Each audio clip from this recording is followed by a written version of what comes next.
चलो केमिस्ट्री का ठीक है फर्स्ट यूनिट एटॉमिक स्ट्रक्चर का आज पूरा क्लास होगा। ठीक है, शुरू से लेके लास्ट तक एटॉमिक स्ट्रक्चर आज इंड कर देना है। और इंड ही नहीं करना है, आप लोग को याद भी करवा देना है, चाहे जैसे याद करवाएं। ठीक है, तो सबसे पहले है, ठीक है, केमिस्ट्री किसको बोलते हैं?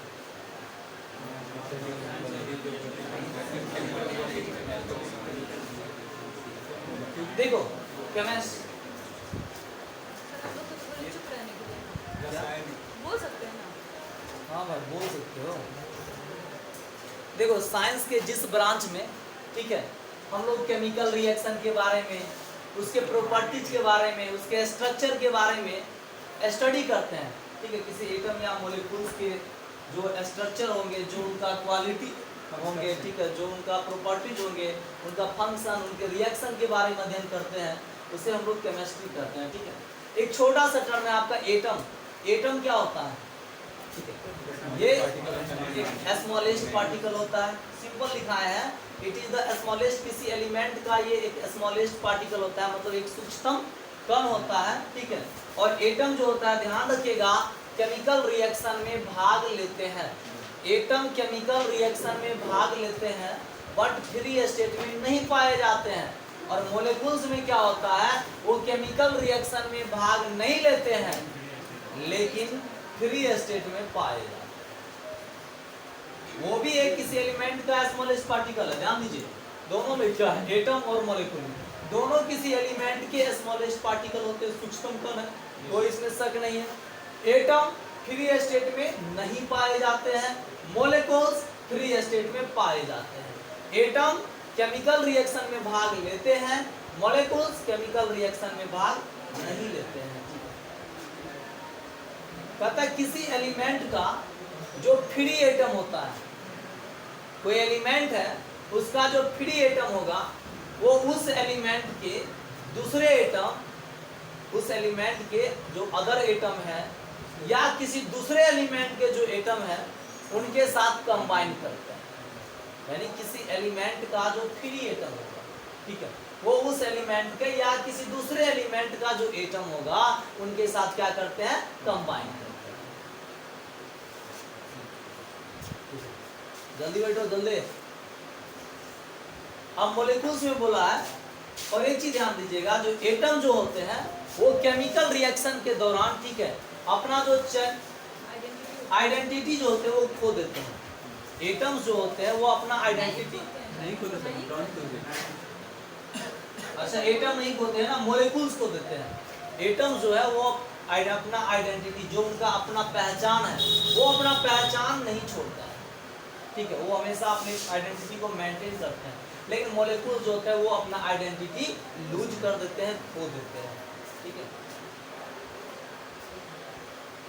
कहते हैं मॉलिक्यूल्स जो होता है, एक कोई मॉलिक्यूल जो होगा वो दो या दो से अधिक, ठीक है, या एक से अधिक कह सकते हैं, मोर देन वन एटम को कंटेन करता है, शामिल करता है। यानी कोई एक मॉलिक्यूल जो होगा वो एक से अधिक, ठीक है, एटम को शामिल करता है, या एक या एक से अधिक एटम को मिला के बना रहता है मॉलिक्यूल्स।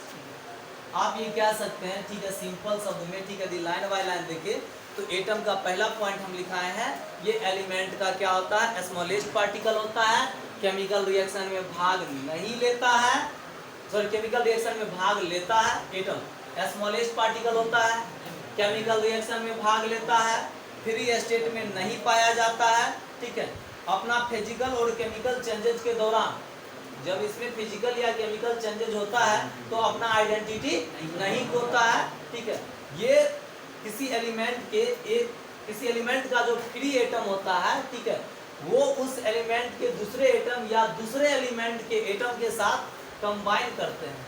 ठीक है, उसके बाद है मॉलिक्यूल्स।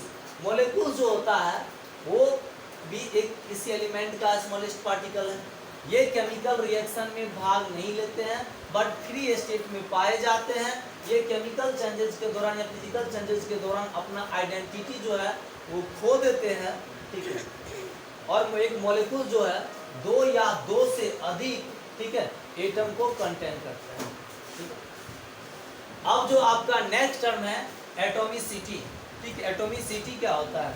देखिए किसी मॉलिक्यूल्स में जितना एटम प्रेजेंट होता है, ठीक है, the number of atom present in A molecules is called atomicity. किसी मॉलिक्यूल्स में जितना एटम की संख्या प्रेजेंट होगा वो उसका क्या कहलाएगा? एटॉमिसिटी कहलाएगा।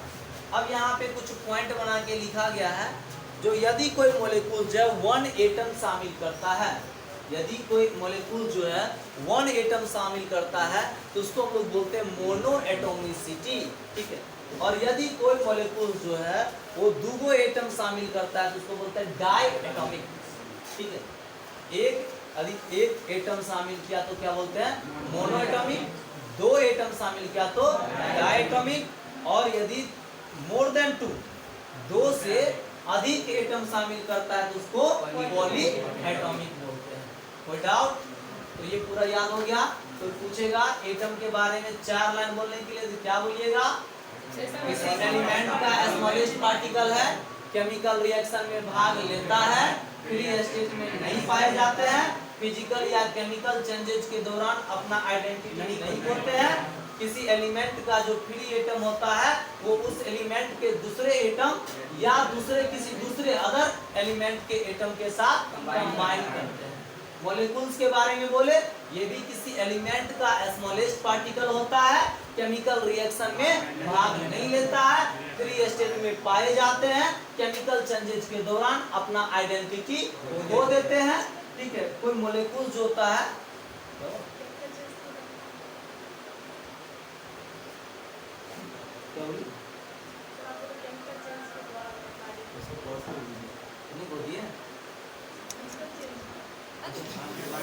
खो देते हैं, और कोई मॉलिक्यूल जो होता है वो एक या एक से अधिक एटम शामिल करते हैं, इससे मिलके बनते हैं, ठीक है। नेक्स्ट था एटॉमिसिटी। हमने कहा जो किसी मॉलिक्यूल्स में जितना नंबर ऑफ एटम प्रेजेंट होता है वो उसका एटॉमिसिटी कहलाता है। यदि किसी मॉलिक्यूल्स में एक एटम शामिल हो, मोनो, एक का मतलब होता है मोनो यानी मोनो एटॉमिक, 2 है शामिल डाई एटॉमिक, 3 है, 2 या 2 से अधिक तो उसको बोलते हैं पॉली।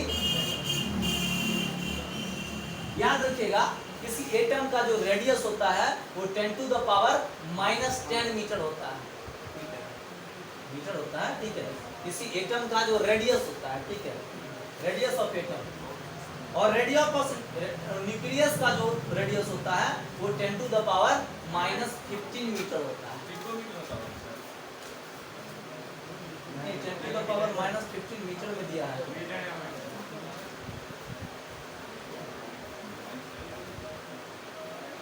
अब एक बहुत अच्छा क्वेश्चन है, जो एटम और मॉलिक्यूल्स में क्या अंतर है। तो एक तरफ आप एटम दीजिएगा, दूसरी तरफ आप मॉलिक्यूल्स दीजिएगा, ठीक है। पहली बात तो ये जो है ये किसी एलिमेंट का स्मॉलेस्ट पार्टिकल है एटम, लेकिन मॉलिक्यूल जो है वो किसी एलिमेंट या किसी कंपाउंड का स्मॉलेस्ट पार्टिकल होता है, ठीक है। ये जो है स्टेबल हो भी सकता है, नहीं भी हो सकता है, मे नॉट बी स्टेबल, लेकिन ये स्टेबल पार्टिकल है, ठीक है। ये केमिकल रिएक्शन में भाग लेते हैं, ये नहीं लेते हैं, ये फ्री स्टेट में नहीं पाए जाते हैं, ये पाए जाते हैं, ये अपना आइडेंटिटी नहीं खोते हैं, ये अपना आइडेंटिटी खो देते हैं, ठीक है। अब है इसके बाद आपका एक छोटा सा टर्म इलेक्ट्रॉन। देखो इलेक्ट्रॉन का खोज किसने किया था? J Thomson. पॉइंट हम पूछेंगे इससे, क्योंकि इससे ऑब्जेक्टिव में ही पूछा जाता है क्वेश्चन, हम भी आपसे पॉइंट टू पॉइंट क्वेश्चन करेंगे। तो इलेक्ट्रॉन का खोज किसने किया था? जे थॉमसन ने। कितना ईस्वी में? 1897 ईस्वी में, ठीक है। इलेक्ट्रॉन जो है न्यूक्लियस के चारों ओर क्या करता है? डांस करता है, मतलब उसके चारों ओर चक्कर लगाते रहता है, ठीक है। और वो जो चक्कर लगाता है वो फिक्स्ड सेल में या फिक्स्ड सेल में, उसको क्या बोलते हैं? उस बात को ऑर्बिट या सेल बोलते हैं। मतलब इलेक्ट्रॉन न्यूक्लियस के चारों ओर जिस रास्ता पे चक्कर लगाता है उस रास्ता को क्या बोलते हैं? सेल या ऑर्बिट। हम लोग जिस रास्ता पे चक्कर लगाते हैं उसको क्या बोलते हैं? रोड बोलते हैं, क्या? तो इलेक्ट्रॉन के लिए रोड कौन हो गया? सेल या ऑर्बिट। अब इलेक्ट्रॉन्स का जो चार्ज होता है कितना होता है? -1.6 × 10⁻⁻⁹ कूलम। ठीक है, और प्रोटॉन का चार्ज माइनस को हटा देना है सिर्फ ना, तो वो क्या हो जाएगा, प्रोटॉन का चार्ज हो जाएगा। अच्छा, इलेक्ट्रॉन का चार्ज जो है वो किसने निर्धारित किया था, आर ए मिल्टन साहब, आर ए मिल्टन साहब। किस एक्सपेरिमेंट से, वाइल्ड ड्रॉप एक्सपेरिमेंट के द्वारा, ठीक है, उन्होंने इसका चार्ज निर्धारित किया था।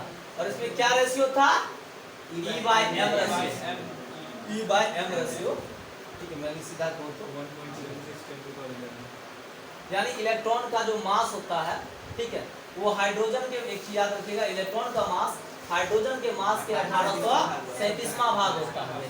हाइड्रोजन एटम का जितना जो मास होगा, ठीक है, उसके 1837वां भाग इलेक्ट्रॉन का मास होता है। और फाइनली बताइए इलेक्ट्रॉन का मास कितना है, 9.1 into 10 to the power minus 21 kg, ये इलेक्ट्रॉन का मास होता है। तो उम्मीद करते हैं इसमें कोई दिक्कत नहीं होगा। आगे प्रोटॉन, प्रोटॉन इसका खोज किसने किया था, गोल्डस्टी ने, कितना ईस्वी में, 1911 ईस्वी में, ठीक है। इस पे कौन सा चार्ज होता है, पॉजिटिव या नेगेटिव, पॉजिटिव चार्ज। उसका वैल्यू कितना होता है, 1.6 × 10 to the power -19 कूलम होता है। प्रोटॉन का मास कितना होता है, 1.672 × 10 to the power -27 kg, ठीक है। प्रोटॉन का जो मास होता है वो हाइड्रोजन एटम के मास के बराबर होता है, ठीक है। और प्रोटॉन कहाँ पाया जाता है, न्यूक्लियस में, ठीक है। इलेक्ट्रॉन कहाँ पाया जाता है, चारों। प्रोटॉन राजा हो गया ना रे, एकदम केंद्र में जाके बैठल रहता है। ये जो है ये सब सैनिक हो गया, इलेक्ट्रॉन चारों तरफ चक्कर लगाता है, दुश्मन आएगा तो अटैक करेगा। न्यूट्रॉन, न्यूट्रॉन का खोज किसने किया था, जेम्स चैडविक ने किया था, कितना 1932 ईस्वी में, ठीक है। और कैसे किए थे, अल्फा रेज का बम्बार्डिंग के दौरान इन्होंने न्यूट्रॉन का खोज किया था, ठीक है। और इस पे कौन सा चार्ज होता है, कोई चार्ज नहीं करता है, ये न्यूट्रल होते हैं, ठीक है। न्यूट्रॉन का मास कितना होता है, प्रोटॉन के मास के बराबर होता है। प्रोटॉन का मास किसके बराबर होता है, हाइड्रोजन एटम के मास के बराबर होता है। और इसका मास कितना होता है, -27 kg, एकदम राइट, ठीक है। नेक्स्ट टर्म है आपका सिंपल सा एटॉमिक नंबर। कोई डाउट हो विदाउट हेजिटेशन आप लोग बीच में पूछ सकते हैं, कोई दिक्कत नहीं। री क्लास है, महा मैराथन क्लास है, आज पूरा एटॉमिक स्ट्रक्चर शुरू से लेकर लास्ट तक खत्म कर देना है, ठीक है। और हर एक बच्चा के मुंह पे याद हो जाना चाहिए, ठीक है। और बात करना हो तो प्लीज रोड पे जाके बात कीजिएगा, क्योंकि हम बाहर निकाल देंगे आज से सीधा, ठीक है, इतना याद रखिएगा। चलिए एटॉमिक नंबर की ओर लोग चर्चा करते हैं। सिलेबस इंड है इसलिए हम लोग री करते हैं, ठीक है, ताकि आप लोग को याद हो जाए। एटॉमिक नंबर, एटॉमिक नंबर क्या होता है, नंबर ऑफ प्रोटॉन्स, कहाँ प्रेजेंट होता है, एटम, यानी एटम में जितना प्रोटॉन्स की संख्या होगा वो उसका एटॉमिक नंबर का उसको बोलते हैं।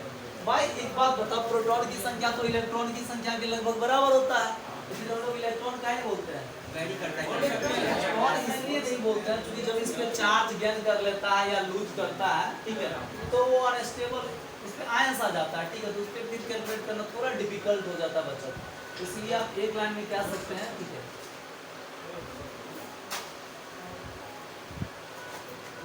और बैठे जाओ, पीछे बैठते जाओ, पीछे बैठते जाओ। क्लास टाइमिंग मेरा 6 am है, 6 कल से 6:05 में आओगे, गेट लॉक रहेगा, ठीक है,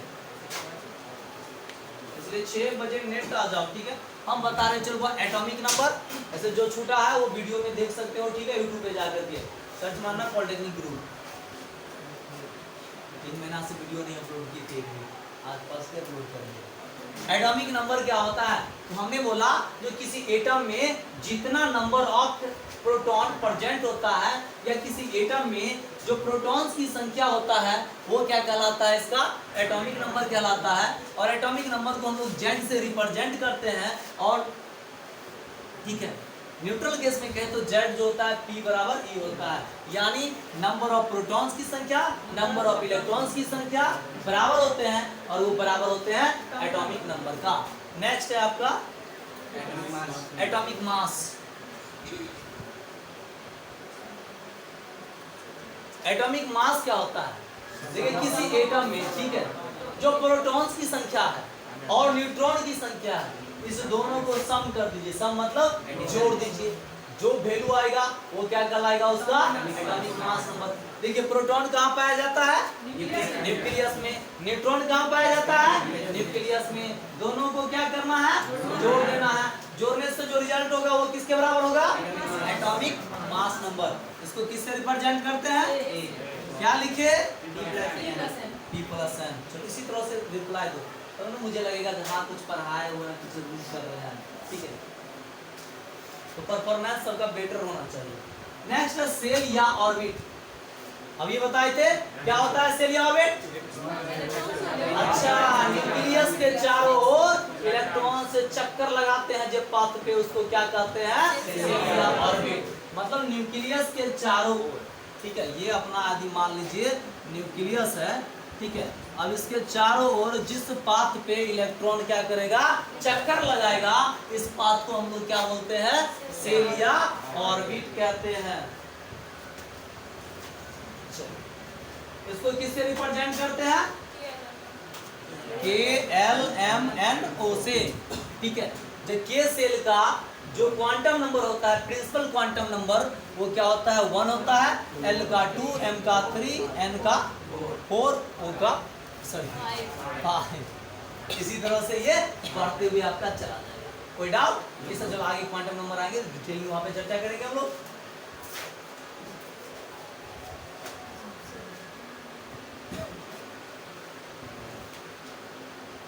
अब कोई पूछेगा यहाँ से देख के बताइए, जो न्यूक्लियस के सबसे नजदीक में इसका पड़ोसी कौन है?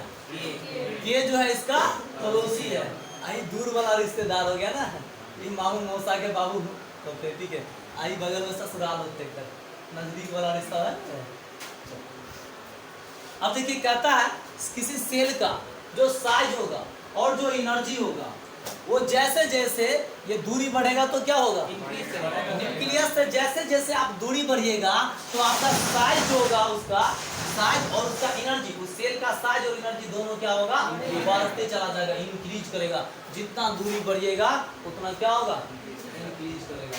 एक चीज देखते हैं ना, रिश्ता में ससुराल यदि जो बराबर जाता होगा तो उसको रिस्पेक्ट नहीं मिलता है, और जितना ज्यादा दिन पे जाइएगा, गैप जितना बढ़ाइएगा, रिस्पेक्ट उतना ज्यादा मिलेगा। तो साल में एक बार जाना पड़ेगा। चलिए नेक्स्ट है, इसका मतलब के सेल का मिनिमम एनर्जी होगा, क्योंकि सबसे करीब है, ठीक है। ये बेचारा डेली पहुंच जाता है, देखते हो, इसको मानना ना वही साग रोटी की खिलाएगा। अरे बेचारा देखो इतने दूर है, कभी कभार आएगा, इसको एकदम तस्मई कचौड़ी मिलेगा ना, ये नॉनवेज मिलेगा। चलो आइए, तो के सेल का मिनिमम एनर्जी होगा और मिनिमम इसका जो साइज होगा वो भी सबसे छोटा होगा। और बात करें यहाँ से जैसे जैसे हम दूर बढ़ेंगे, इसका साइज भी बढ़ेगा और इसका एनर्जी भी बढ़ते हुए चला जाएगा, ठीक है। नेक्स्ट है, तो मैक्सिमम नंबर ऑफ इलेक्ट्रॉन बढ़ा दिए, 2n स्क्वायर वैल्यू होता है। अब देखिए बता है ऐसा 1 मिनट, ठीक है। कहता है किसी क्या बीच में डिस्टर्ब मत करो, किसी सेल में जो total number of electron, maximum number of electron जो होता है किसी सेल में, के या एल या एम में, तो मैक्सिमम कितना इलेक्ट्रॉन रह सकता है, तो उसका फॉर्मूला होता है आपका 2n स्क्वायर, ठीक है। मतलब इस फॉर्मूला पे आप निकाल सकते हैं, जहाँ पे n क्या है? नंबर ऑफ सेल को रिप्रेजेंट कर रहा है, ठीक है। यहाँ पे जैसे फर्स्ट सेल है तो n के जगह 1 रखेंगे, थर्ड सेल है n के जगह 3 रखेंगे। इससे स्पष्ट है पहला सेल में कितना इलेक्ट्रॉन होगा? मैक्सिमम 2, दूसरा में 18। इसी तरह से बढ़ते चला जाएगा। इस फॉर्मूला पे आप इजीली निकाल सकते हैं। एक छोटा सा चर्चा है सबसेल के बारे में। सबसेल क्या होता है?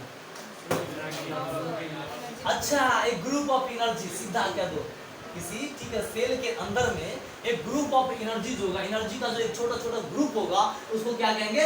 सबसेल कहेंगे। सिंपल सी बात है, जैसे एक कॉलेज है दरभंगा पॉलिटेक्निक, ठीक है, एमें बहुत ने पॉलिटेक्निक का बच्चा छे, ठीक है, ई सब कथी हो गेलै? सेल है, ठीक है। ई सब कॉलेज का चक्कर लगबैत रहै छै ना, ई कथी हो गेलै? अब देख नहीं तो ये सिंपल बताते हैं।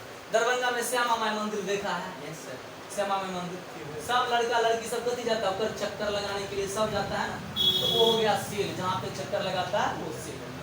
अब देखना अब अलग अलग ऐसा तो नहीं है खाली यार दरभंगे पॉलिटेक्निक का बच्चा में जा होते भाई सीएम साइंसो कॉलेज का भी होते हैं, अलीवर्दी आईटीआई का भी जा होते हैं, मिथिलो आईटीआई का जा होते हैं, डब्ल्यूआईटी का भी लड़की सब जा होते हैं, सब जा होते हैं ना भाई।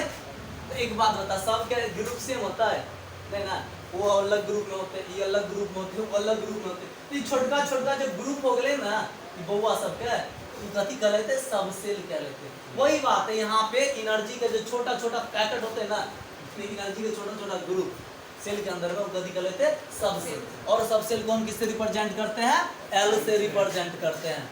और एक चीज याद रखिएगा, नंबर ऑफ सब सेल जो होता है यानी एल का वैल्यू जो होता है वो n-1 होता है। यदि कोई पूछे n बराबर यदि 1 है तो l का वैल्यू क्या होगा? 0 हो जाएगा। n बराबर यदि 2 है तो l का वैल्यू क्या हो जाएगा? 1 हो जाएगा। क्या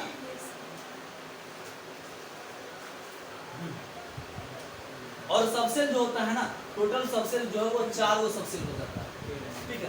अब देखिए ध्यान रखिएगा, n का वैल्यू यदि 1 है, 2 है, 3 है, 4 है तो l का वैल्यू जो होगा आपका 0, 1, 2, 3। अच्छा तो l का ध्यान रखिएगा, l का वैल्यू यदि 0 हो तो उसका नॉमिनल हम लोग क्या करते हैं? s करते हैं। यदि l का वैल्यू 1 है तो क्या नॉमिनल करते हैं? p। 3 है 2 है तो d, 3 है तो f। यानी टोटल सबसेल कितना हो गया? 4। s p d f। s का फुल फॉर्म सार्प होता है, कैसे क्या होता है? सार्प होता है। d का डिफ्यूज, p का क्या होता है? Principal. Sharp, principal, diffuse, fundamental. कोई doubt? Sharp, principal, diffuse, fundamental. Full form याद रखिएगा। अब देखिए S P D F total कितना हो गया? 4 सबसेल। एल का वैल्यू 0 होगा तो क्या नाम होगा? एस। एल का वैल्यू 2 हुआ तो पी। एल का वैल्यू 3 हुआ तो डी। एल का वैल्यू 4 सॉरी एल का वैल्यू 0 है तो एस, 1 है तो पी, 2 है तो डी, 3 है तो एफ, ठीक है। ये याद रखिएगा, ठीक है। एस पी डी एफ ये आपका 4 सबसेल होता है, ठीक है। और सबसेल का वैल्यू हमेशा सेल के वैल्यू से एक कम होता है। एल बराबर फॉर्मूला आप याद रखिएगा n-1। ऑब्जेक्टिव में इससे आप पे क्वेश्चन पूछ सकता है इससे, ठीक है। इसके बाद क्या है, चलिए हम किसी सबसेल में कितना इलेक्ट्रॉन रह सकते हैं मैक्सिमम, तो याद रखिएगा एस सबसेल में मैक्सिमम इलेक्ट्रॉन जो होता है 2 होता है, और पी में जो होता है 6 होता है, डी में आपका 10 होता है, और एफ में आपका 14 इलेक्ट्रॉन्स होता है। ये सब आपको याद करना पड़ेगा, ठीक है। एस में 2, एस पी डी एफ 2, 6, 10, 14, ठीक है, इजीली आप याद रख सकते हैं।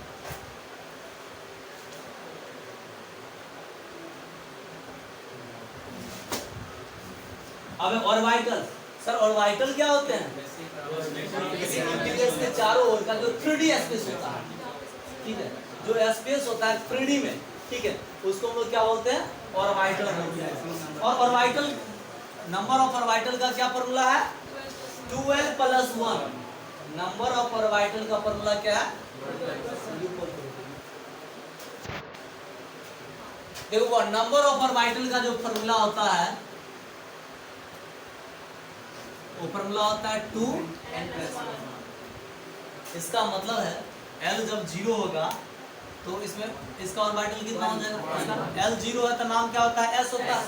इसका मतलब S सबसेल में जो ऑर्बिटल की संख्या होगा वो कितना होगा? 0 रखते हैं तो क्या 1 हो जाएगा?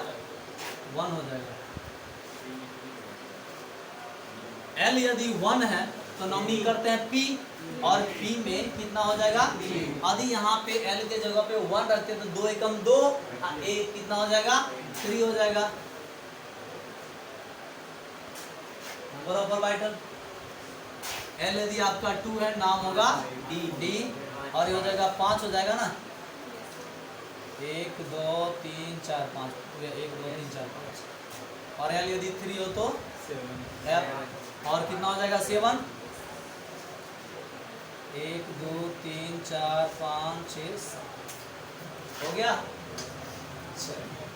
अब यहाँ पे है, ठीक है, एटॉमिक मॉडल।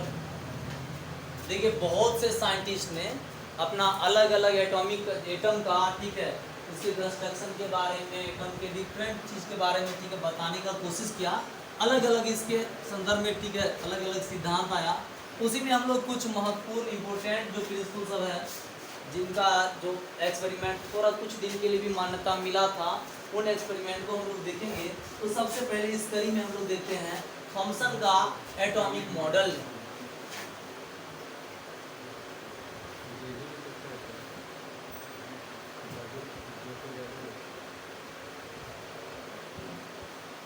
अरे लड़का सब कहाँ गया, छोटका सब जो था इसका कहाँ आया है? रितेश का तो मान लो वहाँ गया, और इसकी कोई शादी में गया, छोटकी वहाँ कहाँ? इसका सर तबीयत सही नहीं है। अरे कौन ये लोग कहाँ से क्या खाता है यार, इतना तबीयत खराब होता है, खाते ही तो नहीं है। बड़ा आश्चर्य लगता है हमको। देखिए थॉमसन साहब का क्या कहना था, इन्होंने ऐसा बात बोल दिया ना जो पॉसिबल ही नहीं था। इनका कहना था भाई इलेक्ट्रॉन और प्रोटॉन जो होता है ना, वो किसी एटम के इनसाइड यानी अंदर होते हैं। यानी किसी एटम है, इसमें इलेक्ट्रॉन के डिस्ट्रीब्यूशन के बारे में बोला कि इलेक्ट्रॉन और प्रोटॉन ना इसमें डिस्ट्रीब्यूट रहते हैं, कहीं पे इलेक्ट्रॉन कहीं पे proton, electron proton electron proton इस तरह से डिस्ट्रीब्यूट रहते हैं। देखो भाई कि कुछ दिन तक तो बोला चलो भाई ठीक है, एक लोग कुछ नहीं आता था, ये नहीं कहता है अंधेर नगरी में चौपट रहा था, या मान लो जहाँ पे ठीक है वो कहने बांग्लादेश का राजा कहने मतलब जहाँ पे सब ढपोजन दास रह रहा है, वहाँ पे एगो अधिक कनिया ABCD भी बोले वाला चलेगा तो वो कहेगा अंग्रेजी को ला देना ठीक है। और जहाँ पर सब कुत्ते NSC कहना है, वहाँ पर ABCD वाला आए तो कथी करता है गोबर गणेश का उलाम करते होगा, क्या वही होगा ना भाई, ठीक है। तो बोला ही भाई इन्होंने कहा इलेक्ट्रॉन और प्रोटॉन जो होता है एटम के इनसाइड में डिस्ट्रीब्यूट रहते हैं। ठीक भाई ये कैसे, बाद में पता चला ये तो महाघोर पाप कर दिए सर। कैसे पाप कर दिए, अब देखिए कैसे बात। भाई यहाँ पे इलेक्ट्रॉन पे निगेटिव चार्ज होता है, प्रोटॉन पे पॉजिटिव चार्ज होते हैं, ठीक है। दोनों बियर करेगा रहेगा अलग अलग, दोनों शादी करके भाग जाएगा, ठीक है पक्का, तो रुकने वाला नहीं है सर। तो ये तो बड़ा गड़बड़ बात है ना भाई, दोनों के बाप के है नाम बर्बाद हो जाएगा ना, इज्जत बर्बाद हो जाएगा। इसलिए बोला ना भाई ऐसा काम ये गलत बात है सर, एक हम लोग नहीं मानेंगे। ये पढ़ता है वो पढ़ता है, हम नहीं मानेंगे। पश्चिमी सभ्यता में माना, इंडिया में नहीं मानेगा। मतलब ये सिंपल भाई, यहाँ पे जो आपका एटम है ये कोलैप्स कर जाएगा सर। सब यहाँ पे क्या होगा, आज भाई इलेक्ट्रॉन है और इस पे पॉजिटिव चार्ज, इस पे निगेटिव चार्ज, ठीक है भाई दोनों अलग अलग चल शादी करके आराम से घूमे चल जाए शिमला, ठीक है। तो इसलिए इनका फेल्योर हो गया। सबसे बड़ा रीजन फेल्योर होने का कि मेरे तोरा कति लाज लगे, तू लड़की छे रे क्या यार, कितने लजा रहा है, जैसे लगता है शादी करके ससुराल में आया है। मेरे तरह यार हो ना एकदम फ्रैंक बोलता है, फ्रैंक बोलता है, कति बोलता है, जो भी बोलता है फ्रैंक वीडियो बड़ा देखते हैं ना। चलिए तो ये इनका सबसे बड़ा दोष क्या आ गया, दे दीजिए ना भाई, एगो पे निगेटिव एगो पे पॉजिटिव, दोनों अट्रैक्ट हो जाएगा, बात कहानी खत्म। तो बोला भाई नहीं सब लेना चलते। अब आया इसके बाद रदरफोर्ड का एटॉमिक मॉडल। देखिए भैया रदरफोर्ड साहब क्या कहते हैं, देखो इन्होंने क्या काम किया, बोला भाई हम मानने वाले नहीं है, ठीक है तू AK-47 AK-56 चला, हम इस सबसे नहीं, हम ऊपर से एयर स्ट्राइक के द्वारा खाली बम गिराएंगे, पूरे तहस से नहस कर देंगे। इन्होंने कौन सा बम लाया पता है, अल्फा पार्टिकल का बम बनाया, ठीक है।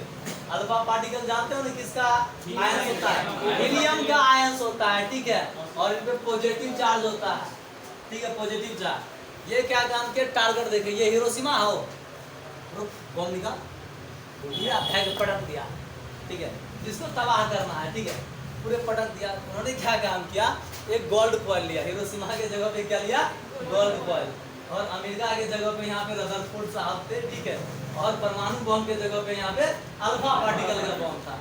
ये गोल्ड कॉइल सामने में लगा दो एक पर्दा की तरह, ऐसे लोग यहाँ से मारते जाओ, बम पटकते जाओ।